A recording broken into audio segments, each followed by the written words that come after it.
ठीक है बेटा, आज हम फिर कक्षा 10 हिंदी की बात करते हैं। उसमें हम समास की बात करते हैं, समास आते हैं उसमें। ठीक है, समास भी आते हैं, जैसे रस छंद अलंकार आते हैं, ऐसे ही समास भी आते हैं उसमें। तो चलिए हम समास के ऊपर चलते हैं और किस समास की बात करते हैं? द्वंद्व समास की बात करते हैं। क्या? द्वंद्व समास की बात। कैसे परिभाषा लिखनी पड़ेगी, द्वंद्व समास होता क्या है, कैसे लिखना है और उसका उदाहरण कैसा है, कैसा पहचानना होगा आपको, उसी के बारे में आज सारी की सारी आपको जानकारी हम देंगे। चलिए हम बताते हैं आपको। द्वंद्व समास, द्वंद्व समास ये है ही पढ़ो, ठीक है। द्वंद्व समास ये है। अब इसकी परिभाषा, परिभाषा कैसे लिखेंगे हम? परिभाषा बता रहे हैं, जिस समास में सभी पद प्रधान हो और विग्रह करने पर उनके बीच योजक चिन्ह, योजक चिन्ह क्या है बेटा? योजक चिन्ह इसको कहते हैं, योजक चिन्ह ये होता है, ठीक है। अब इसको इंग्लिश में हाइपन भी कहते हैं। क्या? हाइपन। किसको? योजक चिन्ह को। योजक आता हो उसे द्वंद्व समास कहते हैं। दोबारा फिर बता रहा हूं, द्वंद्व समास वो है जिस समास में सभी पद प्रधान हों और विग्रह करने पर उनके बीच संयोजक आता हो उसे क्या कहते हैं बेटा? द्वंद्व समास कहते हैं। क्या? द्वंद्व समास। योजक चिन्ह ये मैंने बता दिया आपको, योजक चिन्ह, योजक चिन्ह को इंग्लिश में हाइपन कहते हैं।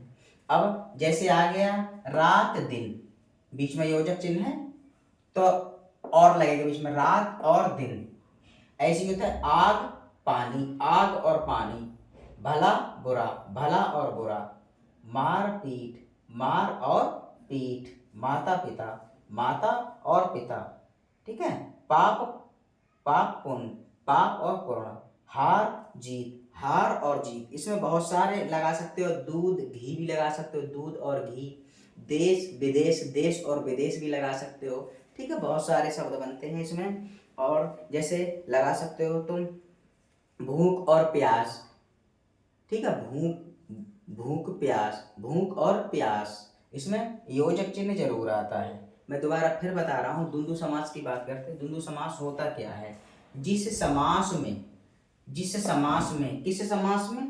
द्वंद्व समास में। जिस समास में सभी पद प्रधान हो, इसमें सभी पद प्रधान है। अगर दिन को हटा दिया जाए या रात को हटा दिया जाए तो ये क्या हो पाएगा? ऐसा बिल्कुल नहीं हो पाएगा।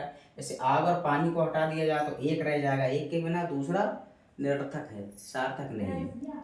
ऐसी जिस समास में सभी पद प्रधान हो और विग्रह करने पर उनके बीच योजक चिन्ह आता हो, ठीक है। चिन्ह मैंने लिखा नहीं है, समझ जाएंगे आप। योजक चिन्ह आता हो उसे क्या कहते हैं बेटा?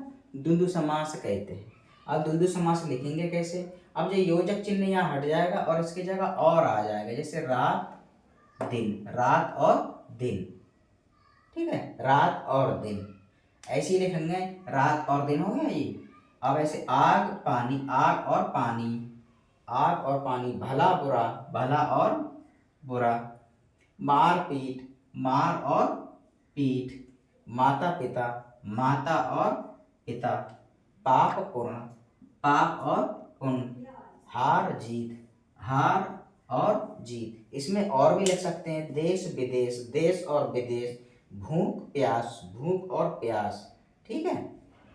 बहुत सारे शब्द हैं, इसको लिख सकते हैं रात दिन, रात और दिन, ऐसे कर सकते हैं। ये बेटा हो गया आपका कौन सा? द्वंद्व समास। द्वंद्व समास आपको परिभाषा समझनी है और उसको याद करनी है, और उसके बाद जो उदाहरण बनते हैं, जैसे जैसे ये मैंने लिखा है, ये उदाहरण है, इसको कैसे पहचानेंगे आप, ऐसे आपको पहचानना है उनको और ऐसे ही लिखना है, हो जाएगा याद। पहली बार पढ़ेंगे तो थोड़ा कम समझ में आएगा, दोबारा पढ़ेंगे तो और ज़्यादा आएगा, तो तीसरी बार पढ़ेंगे तो उससे दूसरी बार से ज़्यादा आएगा। ऐसे ही ये आपको पढ़ना है डेली, और ये समझ में आ जाएगा। कोई बहुत बड़ी चीज़ नहीं है जो आपसे नहीं होगी। आज हमने पढ़ा क्या? द्वंद्व समास। द्वंद्व समास, इसकी परिभाषा और ये उसके उदाहरण की कैसे कैसे आपको लिखना है, क्या करना है और कैसे समझना है उसको।